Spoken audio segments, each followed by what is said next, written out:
Bismillahirrahmanirrahim. Assalamualaikum warahmatullahi wabarakatuh. Al-Fatihah ila ruhi sayyidina habibina syafi'ina Rasulullah sayyidina Muhammad ibn Abdullah sallallahu alaihi wa ala alihi wa sahbihi wa azwajihi wa dzurriyyatihi. Allah ya'ali darajatin bil jannah wa yanfa'una bi asrarihim wa anwarihim wa 'ulumihim wa nafaati barakatihim fid dini wa dunya wal akhirah. ويجعلنا من حزبهم يرزقنا محبتهم ويتوفنا على ملتهم ويحشرنا في زمرتهم بالعافية والسلامة. ثم الفاتحة في الكتاب حتى الإمام السيد أبو عبد الله محمد بن يوسف السامي ثم إلى صاحب شرها الإمام إبراهيم البيشري ثم إلى حضرة الوالد الحاج عبد الله بن محسن العطاس نفعنا الله بهم وبعلمهم. لهم الفاتحة. أعوذ بالله من الشيطان الرجيم. بسم الله الرحمن الرحيم. الحمد لله رب العالمين الرحمن الرحيم مالك يوم الدين. إياك نعبد وإياك نستعين اهدنا الصراط المستقيم صراط الذين أنعمت عليهم غير المغضوب عليهم ولا الضالين آمين. بسم الله الرحمن الرحيم. نويت تعلما وتعليما وتذكرا وتذكيرا والنفع والانتفاع والإفادة والاستفادة والحث على التمسك بكتاب الله وسنة رسول الله صلى الله عليه وسلم ودعاء إلى الهدى دلالة على الخير ابتغاء مرضاته وقربه وثوابه وحسن الخاتمة مع لطف العافية وصلاح العاقبة. Bismillahirrahmanirrahim. Alhamdulillah rabbil alamin. Wassalatu wassalamu ala asyrafil anbiya'i wal mursalin Sayyidina habibina wa syafi'ina wa maulana Muhammadin wa ala alihi wa sahbihi ajma'in. Amma ba'du. Wa ala musanniful kitab rahimahullah wa nafa'ana bihi wa bi'ulumihi fid darain. Allahumma aftah qulubana futuhal arifin wa bihikmatika wansur alaina birahmatika ya arhamar rahimin. Ila anqal qauluhu wal kalamu alladzi laisa fi harfin wala sautin wa yata'allaqu bima yata'allaqu bihil ilm minal muta'alliqat. Sampai kita pada pembahasan sifat kalam bahwa wajib Allah subhanahu wa ta'ala bersifat kalam atau berkata-kata. Kalam bagi Allah mukhalafah dengan kalamnya makhluk. Kalamnya Allah itu bi ghairi harfin wala sautin, tidak dengan huruf dan tidak dengan suara. Kemarin sudah kita bahas sedikit tentang pengertian kalam. Sifat kalam ini diantara sifat yang panjang pembahasannya, sampai ilmu ini ada yang menyebutnya sebagai ilmul kalam, artinya ilmu yang banyak khilaf di dalam pembahasan sifat kalam. Banyak orang yang menganggap bahwa Allah itu bicara, berkata-kata, dan kata-katanya Allah ya huruf, tapi tidak seperti hurufnya makhluk. Kata-katanya Allah itu ya bersuara, tapi enggak seperti suaranya makhluk. Ini yang kemudian menjadi khilaf di dalam pendapatnya para ulama.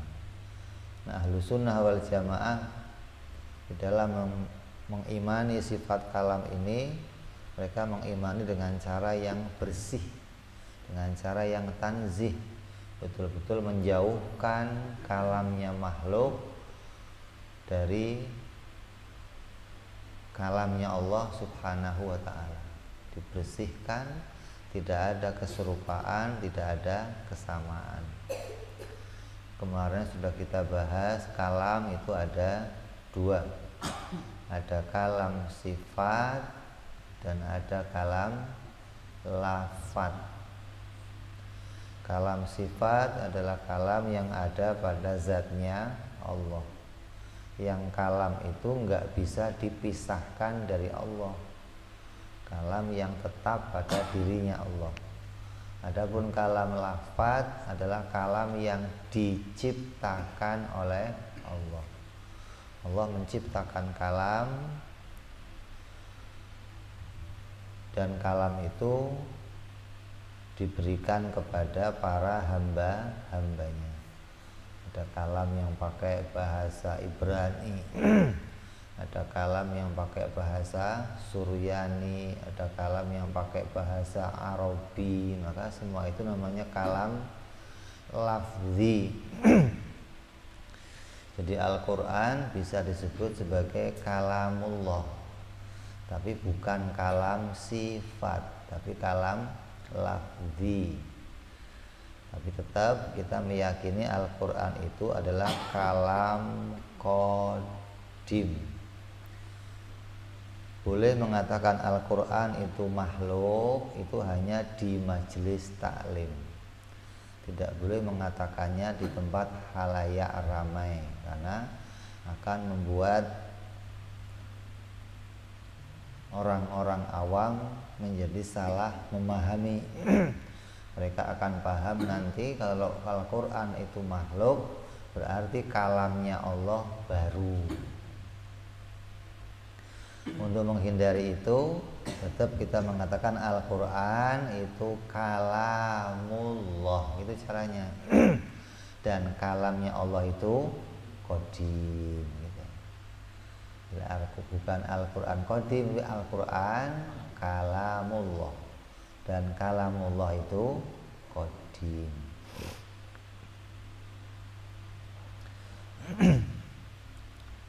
Ini terjadi perbincangan atau hujah yang sangat panjang pada zaman Imam Ahmad bin Hanbal radhiyallahu an pada masa itu, hingga beliau mempertahankan diri tetap mengatakan Al-Quran itu kalam qadim. Al-Quran itu adalah kalamnya Allah, dan kalamnya Allah bukan kalam yang baru. Karena pendapatnya orang-orang Mu'tazilah, orang-orang Khusyuiyah, Jahmiyah mengatakan Allah itu ngomongnya baru. Sebelum ada makhluk ya Allah enggak bersifat kalam. Berarti mereka hanya mengatakan Allah itu hanya ada pada dirinya kalam lafzi, tidak ada kalam nafsi. Nah, kita mengimani bahwa Allah wajib pada zatnya berdiri kalam nafsi, yang gak terkait sama adanya makhluk. Mau ada makhluk gak ada makhluk, tetap Allah wajib bersifat kalam. Karena kalam ini berkaitan sama apa? Sama ilmu. Nanti kita akan bahas tuh. Terus kita akan jelaskan lanjutannya, yaitu qauluhu alladzi laisa biharfin wala sautin. Kalamnya Allah itu tidak dengan huruf, tidak dengan suara. Ini maksudnya kalam nafsi, kalam yang menjadi kalam sifatnya Allah. Kalam yang qadim itu tidak dengan huruf dan tidak dengan suara. Ayo.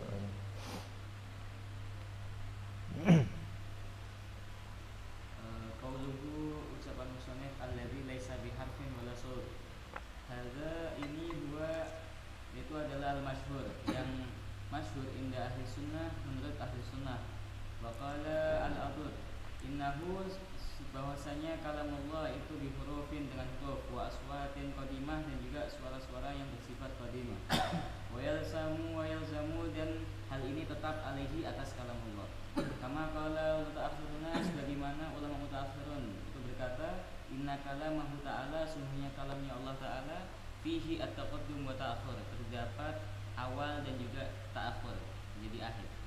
Lakin ujiba, tetapi hal ini dijawab andzalika, di anna hurufana, bahwasanya huruf-huruf kita itu innama ja'aha ada at-taqaddum wa ta'akhur, mengandung taqaddum wa ta'akhur, min ikhtilafil makhariji, dari makhraj yang berbeda-beda, wa min tanazzuhi wa man tanazzaha, dan zat yang maha suci anzalika, dari makharijul huruf, maka tanazzaha harus maha suci kalamnya anzalika, dari taqaddum wa ta'akhur.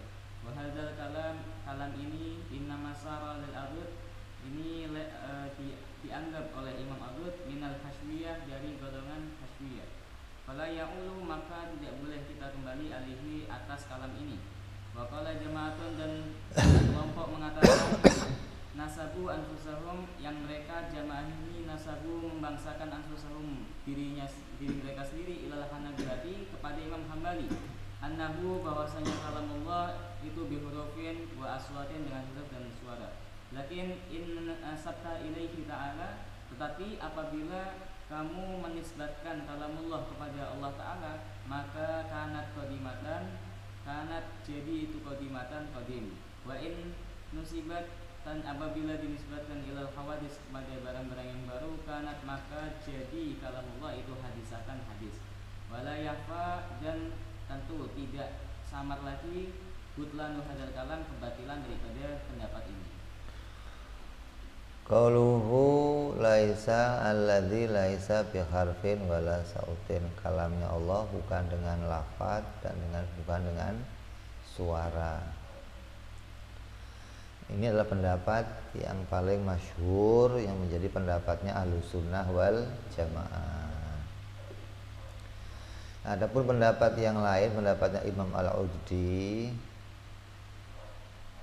bahwa sungguhnya kalamnya Allah itu ya dengan huruf dan juga dengan suara, tapi ya qadimah, suaranya suara yang qadimah, hurufnya huruf yang qadimah.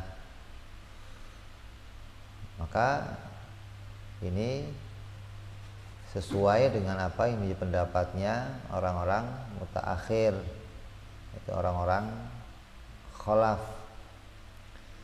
Sesungguhnya kalamnya Allah itu ya ada awalnya dan ada akhirnya. Kalau yang namanya ngomong pakai huruf itu ya mesti ada awalnya, ada akhirnya. Bagaimana ngomong pakai huruf tapi nggak ada awal, nggak ada akhir? Yang namanya huruf itu untuk bisa dipahami harus disusun. Kalau pakainya bahasa Arab ya ada alif, ba, ta, disusun hingga menjadi satu kalimat. Kalau pakai bahasa Indonesia ya ada A, B, C, harus disusun. Nah, gimana mau ngomong pakai huruf tapi qadim, nggak ada awal, nggak ada akhir, yang nggak ketemu pemaknaan kalam yang pakai huruf tapi qadim. Maka dijawab bahwa hurufnya kita itu ada awal ada akhir, beda dengan hurufnya Allah. Kalau Allah suci dari awal dan gimana ada huruf yang suci dari awal dan akhir, hurufnya bagaimana gitu loh. Tagalog itu atau bahasa apa namanya, Wonocoroko gimana. Maka pendapat ini adalah pendapat yang sesuai dengan pendapatnya orang-orang khusyiyah. Maka mereka adalah kelompok yang kemudian tidak sependapat dengan pendapatnya Ahlussunnah wal Jamaah. Jadi memaksakan diri. Ada yang mengatakan kalamnya Allah itu ya baru. Kalau nggak ada makhluk Allah nggak ngomong. Ada mengatakan lagi, oh ya Allah ya kalam, tapi kalamnya tetap kalam yang qadim, hurufnya huruf qadim, suaranya suara yang qadim. Maka pendapat ini tidak bisa dipahami oleh cara berpikirnya Ahlussunnah wal Jamaah. Maka ini menjadi batasan penting bahwa seseorang harus mengimani kalamnya Allah itu bukan suara dan bukan dengan huruf. Karena ini banyak yang terjebak di dalam pemahaman ini. Allah menyampaikan wahyu kepada para nabi-nabinya itu ada di dalam 3 macam. Yang pertama, wahyu atau kalam yang Allah sampaikan kepada para nabi melalui malaikat Jibril alaihissalam. Gimana? Allah menciptakan kalam lafzi. Jadi kalam lafzi itu kalam yang makhluk, kalam yang baru, kalam yang diciptakan. Allah menciptakan kalam lafzi di Lauhil Mahfuz. Lalu Allah perintahkan malaikat Jibril untuk menyalin kalam itu untuk menulisnya. Kemudian setelah ditulis oleh malaikat Jibril, dibawalah kalam itu dibawa ke langitnya dunia. Namanya Sama'ud Dunya. Kemudian disampaikanlah kepada para nabi yang diperintahkan oleh Allah menciptakan kalam lafzi yang di Lauhil Mahfuz itu ya nggak gantian bikinnya, nggak lengkap. Ada Zabur, ada Taurat, ada Injil, ada Al-Quran, lengkap semua. Ada suhuf. Tinggal Allah perintah Jibril salin kalam yang ini kasih nabi yang ini, salin kalam ini kasih nabi yang ini, salin kalam ini kasih nabi yang ini. Itu yang pertama, Allah menyampaikan wahyu kepada para nabinya melalui malaikat Jibril yang membawakan wahyu yang ditulis dari Lauhil Mahfuz. Ini semua nabi, sejak Nabi Adam alaihissalam sampai Nabi kita baginda Muhammad sallallahu alaihi wasallam, semuanya mendapatkan wahyu melalui malaikat Jibril alaihissalam. Yang kedua, Allah menyampaikan wahyu min warail hijab, dari belakang hijab. Dari belakang hijab itu yang disampaikan oleh Allah itu para nabi mendapatkan berita dengan kalamnya Allah yang qadim. Allah menyampaikan langsung dengan kalamnya yang qadim. Tapi Allah enggak menampakkan zatnya, hanya menampakkan kalamnya. Disebut namanya Allah menyampaikan wahyu min warail hijab, dari belakang hijab. Contohnya kayak apa? Kayak kamu datang ke rumah saya, kamu ketok-ketok, assalamualaikum. Saya jawab dari dalam, waalaikumsalam. Tunggu, duduk dulu, saya siap-siap. Itu berarti saya menyampaikan berita kepada kamu dari belakang hijab. Saya nggak menampakkan wujud saya, tapi suara saya muncul, kamu mendengarnya, gitu loh. Sayanya nggak nampak, tapi yang nampak suaranya, kalamnya, beritanya nampak. Itu min warail hijab. Ini yang paling sering disalahpahami oleh orang yang nggak pernah ngaji ilmu tauhid. Orang yang nggak pernah ngaji tentang kalamnya Allah Subhanahu wa Ta'ala itu bila sautin wala harfin. Terjadi kapan? Ketika Nabi Allah Musa alaihissalam. Nabi Musa sepulang dari tempatnya Nabi Syuaib bersama istrinya, ketika sampai ke gunung Tursina, beliau menyuruh istrinya tunggu di dalam gua. Kata Nabi Musa, tunggu. Nabi Musa melihat ada api di kejauhan. Maka Nabi Musa mendekati api tersebut.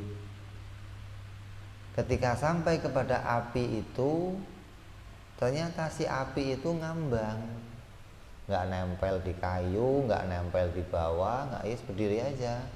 Kalau sekarang namanya apa? Banaspati, Hah? Hah? Ngambang doang tuh. Apinya indah benar. Tiba-tiba ketika dekat dengan api itu, apinya ngomong, Musa, saya Allah. Coba. Nah, apinya ngomong, mengeluarkan suara, saya Allah.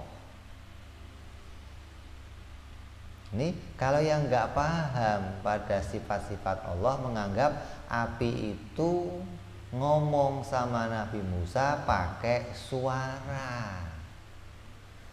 Kan yang kenal Allah Nabi Musa. Nabi Musa tahu mana yang kalamnya Allah, mana yang bukan kalamnya Allah. Nabi Musa nggak akan tertipu, nggak. Maka api itu bicara kepada Nabi Musa mestinya tidak dengan suara, tapi dengan kalam yang tanpa huruf, tanpa suara. Nabi Musa kenal ini kalamnya Allah.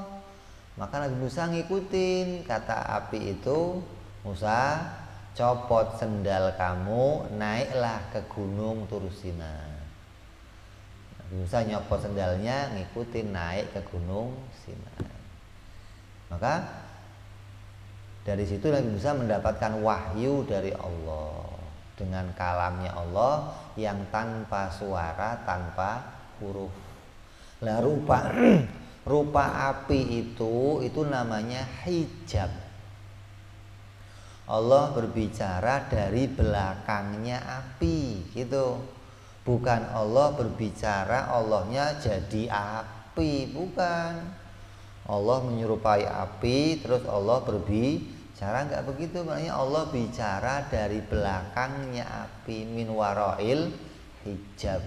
Dengan adanya hijabnya api, Nabi Musa mendapatkan berita tentang kalamnya Allah Subhanahu wa ta'ala yang bila harfin, bila sautin.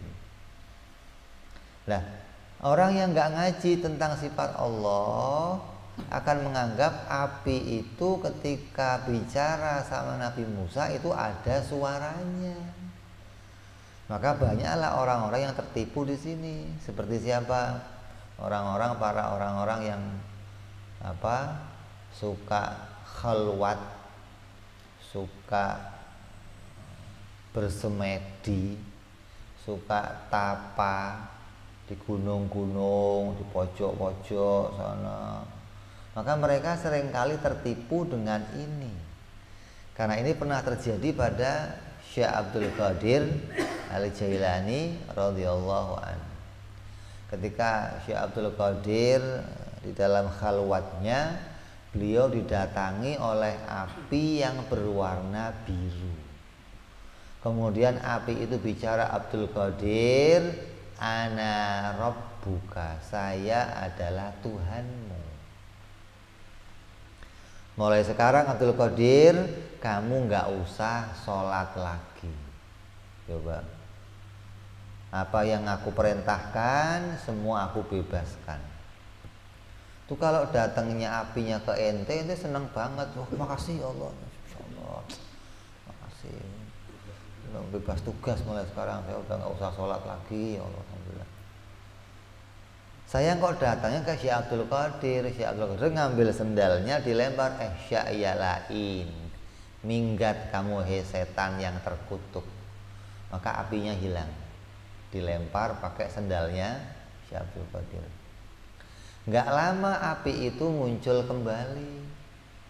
Apinya ngomong lagi, Abdul Qadir, kok ente bisa tahu kalau saya bukan Allah? Coba. Setannya bingung, kok bisa? Emangnya kenapa? Orang yang seperti kamu 70 orang sudah berada di bawah telapak kakiku, kata setan. Tertipu dengan bujukanku menyerupai api ngomong dengan mereka.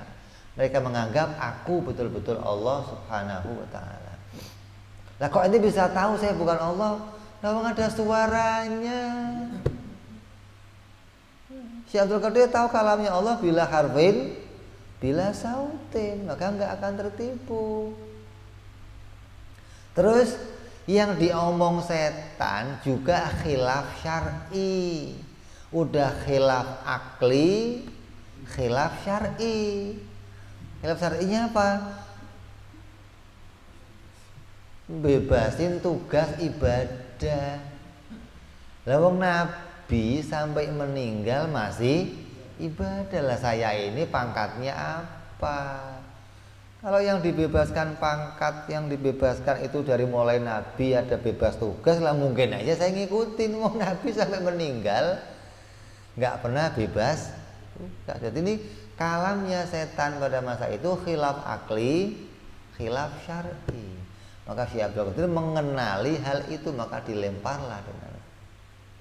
Nah, banyak orang-orang yang nggak mengenali sifat-sifat Allah, menganggap iblis yang menyerupai api itu dianggap itu betul-betul Allah Subhanahu wa ta'ala. Ini bahayanya orang melangkah kepada tasawuf, dia berkhalwat, memperbanyak zikir, tapi nggak ngaji ilmu tauhid, hingga nggak bisa mengenali sifat-sifatnya Allah Subhanahu wa ta'ala, hingga mereka tertipu. Maka banyak nih orang-orang yang tadinya ahli ibadah, pulang khalwat tahu-tahu saya mah sekarang gak usah sholat, udah sampai hakikat saya, udah tinggi saya puncak, udah gak perlu lagi ibadah.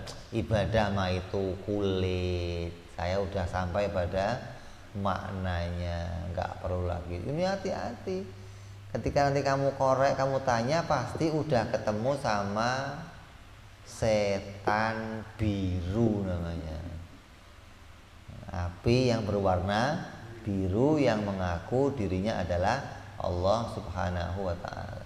Itu jadi itu Allah kalam min waroil hijab namanya. Bukan Allahnya berubah menyerupai api, bukan, tapi api itu dijadikan hijab oleh Allah untuk menampakkan sifat kalamnya yang qadim, yang tidak suara dan tidak huruf gitu. Maka hati-hati nih, nggak ngerti ilmu ini akan tertipu kamu dengan bujuk rayunya setan. Yang ketiga, wahyu yang Allah sampaikan itu langsung, seperti yang terjadi pada Nabi kita Muhammad Sallallahu Alaihi Wasallam ketika beliau Isra Mi'raj. Beliau jumpa langsung dengan Allah dan langsung mendapatkan perintah rupanya sholat untuk dikerjakan kepada para hamba-hambanya Allah. Maka perintah sholat itu diterima oleh Nabi secara langsung, bukan lewat malaikat Jibril dan bukan min warail hijab, tapi langsung Nabi jumpa dengan Allah. Tapi jumpanya ya mukhalafah kepada jumpanya dengan makhluk, begitu. Nabi jumpa dengan Allah yang enggak adep-adepan. Kalau kamu jumpa saya adep-adepan, pelototan. Nah, kalau Nabi ketemu Allah ya enggak begitu mestinya. Mukhalafah dengan jumpanya makhluk. Nggak bisa kita menggambarkan bagaimana caranya, bagaimana prakteknya, itu bukan di luar jalan yang bisa kita pikirkan, tapi hanya wajib kita imani. Wah, Nabi berjumpa dengan Allah, akal bisa menerima. Kenapa? Karena Allah itu sesuatu yang zati, yang wujud.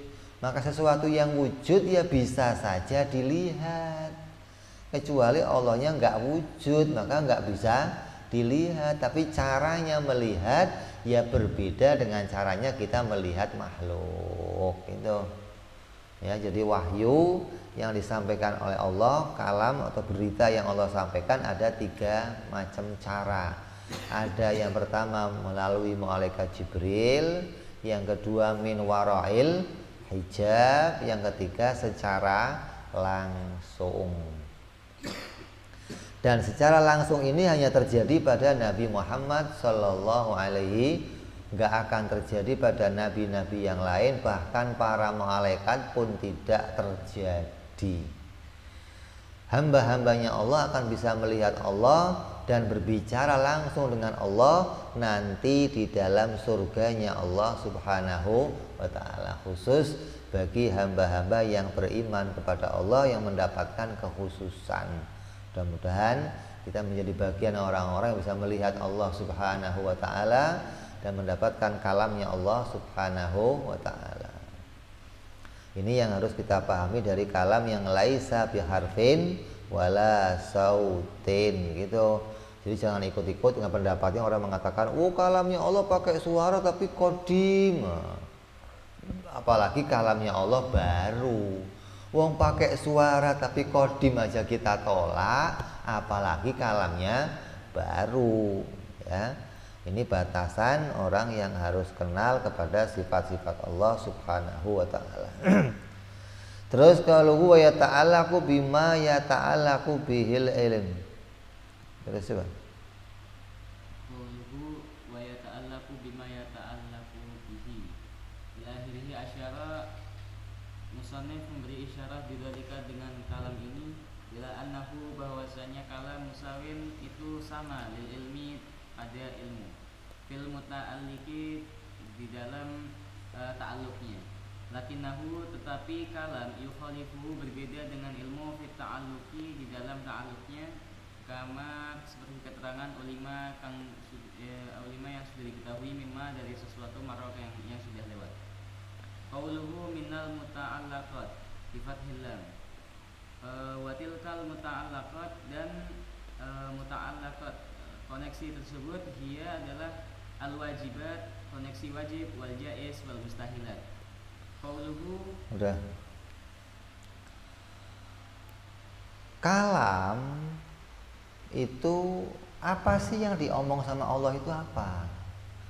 Yang diomong sama Allah, yang dikalam sama Allah itu adalah segala yang ada di ilmunya Allah. Apa-apa yang ada di ilmu pasti dikalam oleh Allah. Jadi kalau ente coba ucapkan satu kalimat yang kamu belum tahu, coba ucapkan. Bisa nggak? Bisa nggak? bisa. Coba.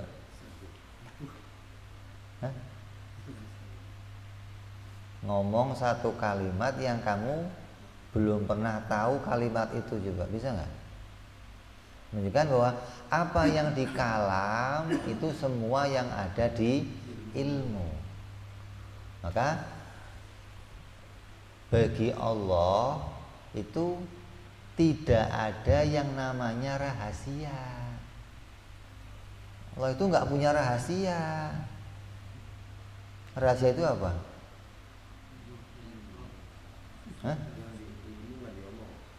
Diketahui tapi nggak diomong, namanya rahasia. Lah Allah semua yang di ilmu dikalam. Jadi Allah itu nggak ada rahasia. Kalau kamu lihat film judulnya apa itu? Rahasia Ilahi ada. Itu apa maksudnya itu? Rahasia Allah. Itu maknanya rahasia yang diciptakan oleh Allah gitu. Bukan rahasia pada zatnya Allah, bukan. Allah menciptakan rahasia pada hamba-hambanya. Kamu punya rahasia, malaikat punya rahasia, nabi punya rahasia. Disebut rahasia Allah, maksudnya rahasia yang diciptakan oleh Allah gitu loh. Bukan rahasia pada dirinya Allah. Kalau pada dirinya Allah ada rahasia, berarti ada yang Allah tahu tapi Enggak di kalam. Mustahil. Karena kalam itu lazim dengan ilmu, semua yang diilmu di kalam gitu. Dan ini sifat yang wahid. Apa yang diilmu di kalam oleh Allah dengan kalam yang esa. Enggak milih-milih enggak gitu loh. Kalau ente kan yang diilmu ente pilih untuk ente omong. Yang mau ente omong, yang enggak mau ente enggak omong. Lah bagi Allah enggak begitu. Lazim apa yang diilmu di kalam dengan kalam yang esa. Maknanya ini yang menunjukkan kalamnya Allah itu kalam yang tidak dengan suara dan tidak dengan huruf. Bahwa Allah mampu menyampaikan berita secara menyeluruh gitu loh. Kalau ngomongnya pakai huruf, pakai suara, maka nggak bisa semua yang diketahui diomong, nggak bisa. Pasti nipil ngomongnya. Karena huruf itu hanya mewakili sebagian pengetahuan. Untuk menyampaikan semua pengetahuan harus disusun dengan banyak kalimat gitu loh. Nah, untuk memahami kalamnya Allah itu esa, maka bila harfin, bila sautin, tidak dengan huruf dan tidak dengan suara. Dengan begitu Allah menyampaikan semua yang diilmunya dengan kalam yang esa gitu. Nah, adapun orang mengetahui kalam rahasia ilahi itu maknanya rahasia yang diciptakan oleh Allah, bukan Allah itu tidak membicarakan sesuatu, bukan. Apa yang dikalam oleh Allah, apa yang diilmu oleh Allah itu pasti di kalam. Itu film rahasia ilahi itu isinya apa? Azab kubur ya. Udah dikubur tahu-tahu apa?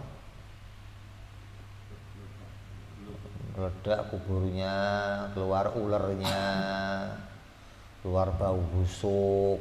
Itu maknanya Allah menjadikan sebuah rahasia yang diketahui oleh para malaikat, diketahui oleh para hewan-hewan, tapi nggak diketahui oleh manusia.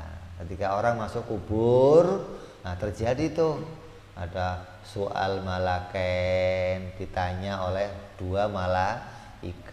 Ketika amalnya baik maka dijadikan nikmat kubur, ketika amalnya jelek dijadikan siksa kubur. Itu rahasia yang dijadikan Allah gitu loh maknanya. Bukan Allahnya pada dirinya ada rahasia, bukan. Ente punya rahasia enggak? Hah? Punya?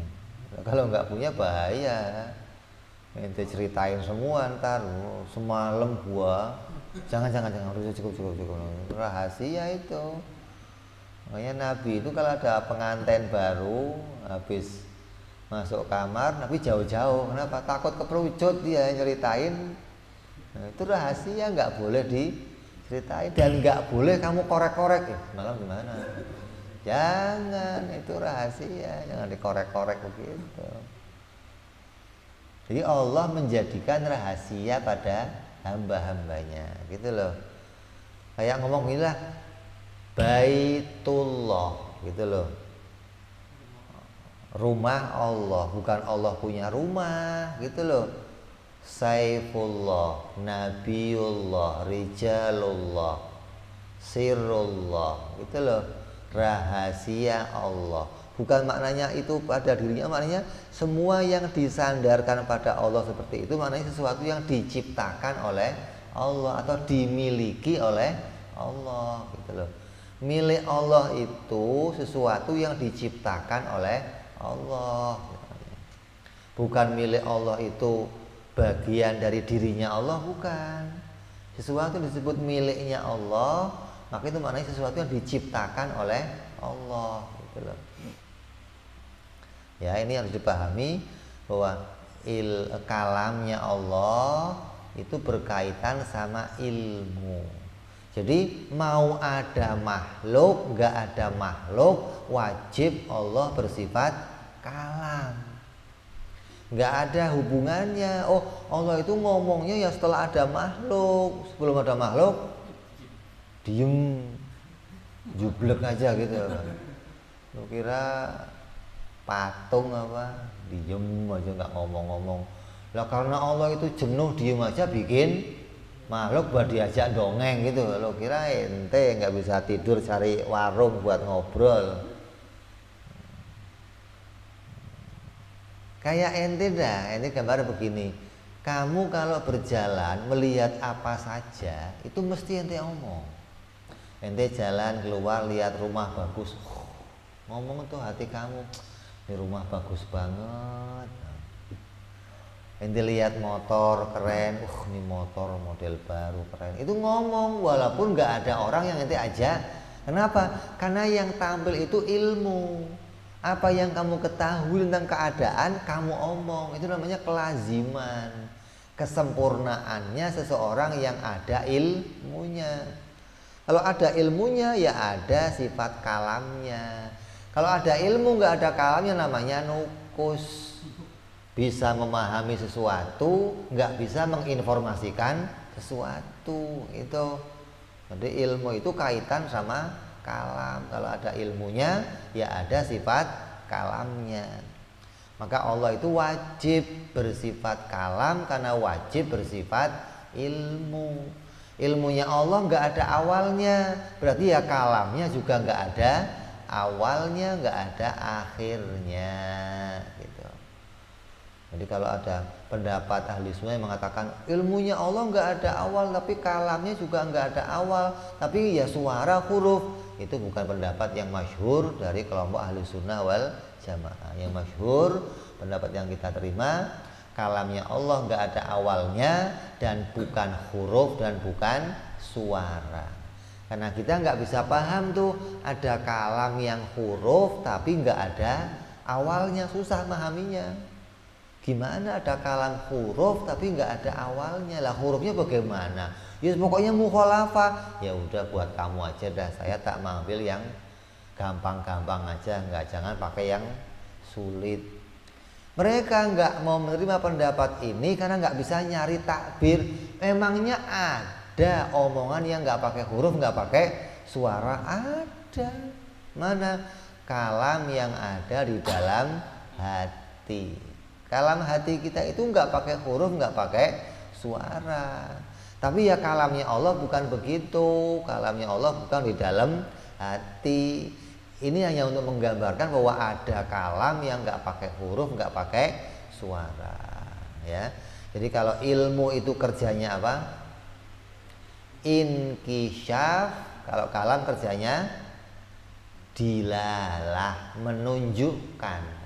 Kalau bahasa gambarnya ilmu itu kerjanya mendeteksi, kalau kalam informasi gitu loh. Orang bisa ngasih informasi ya karena pada dirinya ada sifat ilmu. Lah apa yang Allah informasikan? Yang Allah informasikan, yang Allah kalam itu yang wajib, yang mustahil dan yang jaiz. Cuma 3.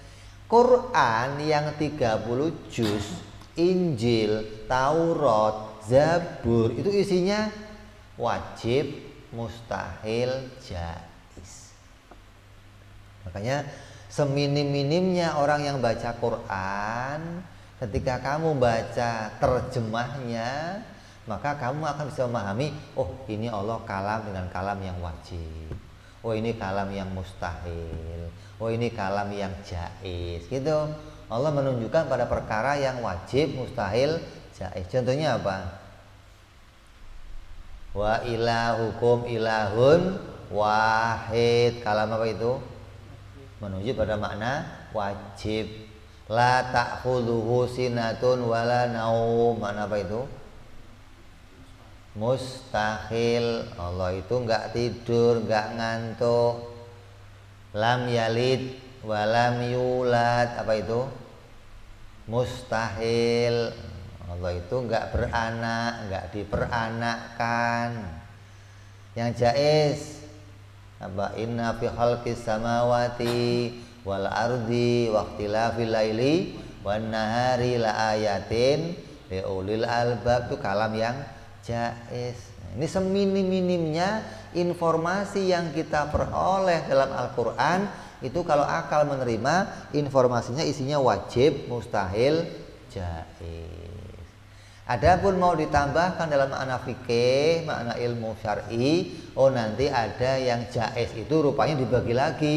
Ada jaiz yang isinya perintah, ada yang isinya larangan, ada yang isinya janji, ada yang isinya ancaman, gitu.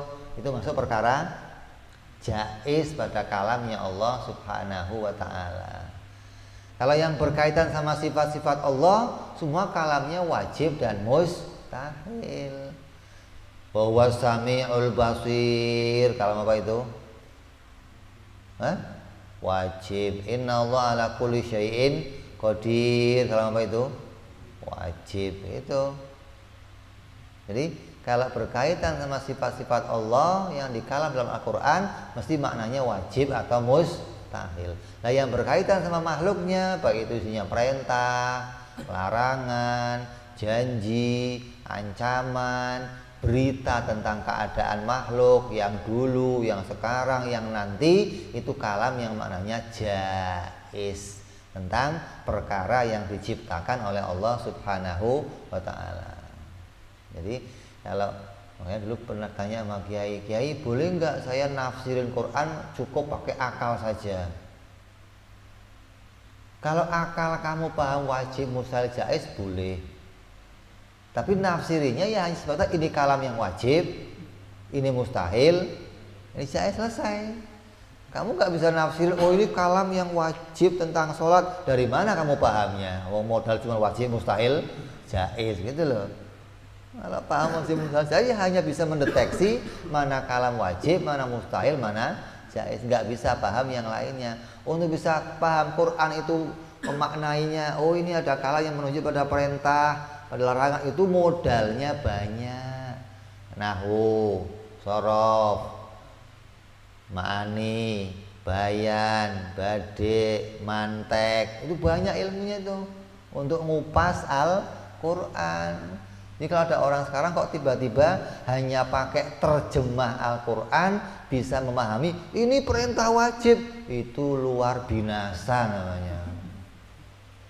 Bagaimana modal terjemah Quran kok bisa memutuskan sebuah hukum, sementara para kubarok, para pembesarnya ulama-ulama kita untuk modal memahami Quran butuh segala macam bidang ilmu untuk mengupas satu ayat Al-Quran. Bagaimana bisa dengan modal terjemahan memahami makna kandungan Al-Quran mengarah ini perintah, ini perintah, kamu nggak akan bisa sampai. Kalau mau modal cuma terjemahan pakainya akal, hanya bisa dipahami ini kalam wajib, kalam mustahil, dan kalam jaiz. Kenapa? Karena isinya ilmu juga tiga itu.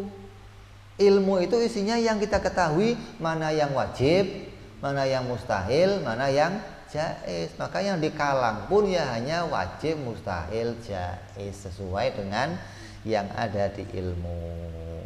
Ya, batasan inilah yang harus diketahui ketika membahas sifat kalam bagi Allah Subhanahu wa ta'ala. Ya, selesai kita membahas sifat ma'ani yang jumlahnya ada berapa? 7. Qudrat, iradat, ilmu, hayat, sama, basar, kalam.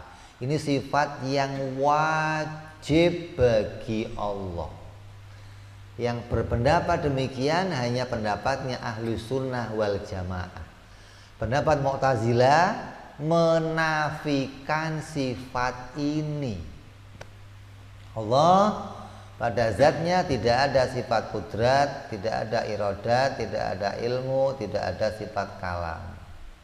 Tapi kita ahli sunnah wajib mengimani bahwa pada zatnya Allah berdiri 7 sifat ini. Siapa yang enggak mengimaninya kufur. Ingkar apa? Ingkar ijma'nya para ulama. Ini udah sepakat ulama nih. Semua ulama sepakat sifat ini wajib ada pada Allah. Siapa yang ingkar maka dia kufur. Jadi banyak nih kelompok-kelompok yang mengingkari adanya sifat-sifat Allah, namanya orang-orang Mu'attilah. Jadi orang Mu'tazilah itu orang yang disepakati di akhirat mereka kafir. Disepakati ulama Mu'tazilah itu di akhirat enggak selamat. Di dunia diperselisihkan antara kafir dan mukminnya. Hati-hati nih orang-orang Qadariyah yang sampai mengingkari adanya sifat-sifat Allah Subhanahu wa taala. Adapun orang-orang yang taklid itu sebaliknya. Di akhirat diperselisihkan. Adapun di dunia sah, mereka tetap orang mukmin gitu. Ini beda sama orang-orang Mu'tazilah, orang-orang yang keluar dari kelompoknya Ahlus Sunnah wal Jamaah. Disepakati ulama di akhirat mereka enggak selamat. Di dunia tetap ini ada perbedaan antara ini mukmin atau kafir. Makanya ada kawan-kawan dulu ketika dia sholat pergi ke Mekah, sholat di Masjidil Haram, ini kenapa? Saya nggak mau jamaah, Bib. Kenapa? Wahabi, Bib, imamnya Bib. Oh, repot, ini Wahabi katanya. Sampai Sayyid siapa? Muhammad Al-Maliki ya. Ketika wafatnya pesan saya nggak mau diimami sama siapa? Kan taat, kenapa? Pokoknya nggak mau lah. Karena tadi untuk menghilangkan khilafnya ulama tadi. Karena dikhilafkan di dunia, maka dia cari yang aman-aman aja lah, yang ulama sepakat imannya sah. Walaupun itu orang yang taklid, karena di dunia dihukumi mereka sah imannya. Adapun orang yang menolak sifat-sifat ini, maka mereka adalah orang-orang yang dikhilafkan, mereka keluar dari kelompok Ahlus Sunnah wal Jamaah. Summa sab'u sifat itu sama sifat ma'ani, sifat makna. Ya, kemudian yang berikutnya akan kita bahas 7 sifat lagi yang disebut sifat makna wiyah. Kita akan bahas insyaallah perjumpaan yang akan datang. Wallahu a'lam bishawab. Wa ila hadratin nabi. Al-Fatihah. A'udzu billahi minasyaitonir rajim. Bismillahirrahmanirrahim. Alhamdulillah rabbil alamin arrahmanir rahim maliki yaumiddin. Iyyaka na'budu wa iyyaka nasta'in ihdinas siratal mustaqim. Siratal ladzina an'amta 'alaihim ghairil maghdubi 'alaihim waladdallin. Amin. Ya Rabbana i'tarafna bi annana i'tarafna wa annana asrafna 'ala ladha ashrafna fatub 'alaina taubah likulli haubah wa sullana aurati wa amini rawati wa ghfir li walidina bi wa mauludina wal ali wal ihwani wa sairil hillani wa kulli dhi mahabbah au jiratin au suhbah wal muslimina ajma amina rabbi isma fadlan wa judan mannan bil Mustafa Rasulina Allah bi kulli suli sallallahu wa sallam Rabbi ya andal habbi wa alihi wa sahbihi dada tahsi suhbi walhamdulillah fil badi wa tanahi subhana rabbika rabbil izzati amma yasifun salamun alal mursalin walhamdulillahi rabbil alamin. Assalamualaikum warahmatullahi wabarakatuh.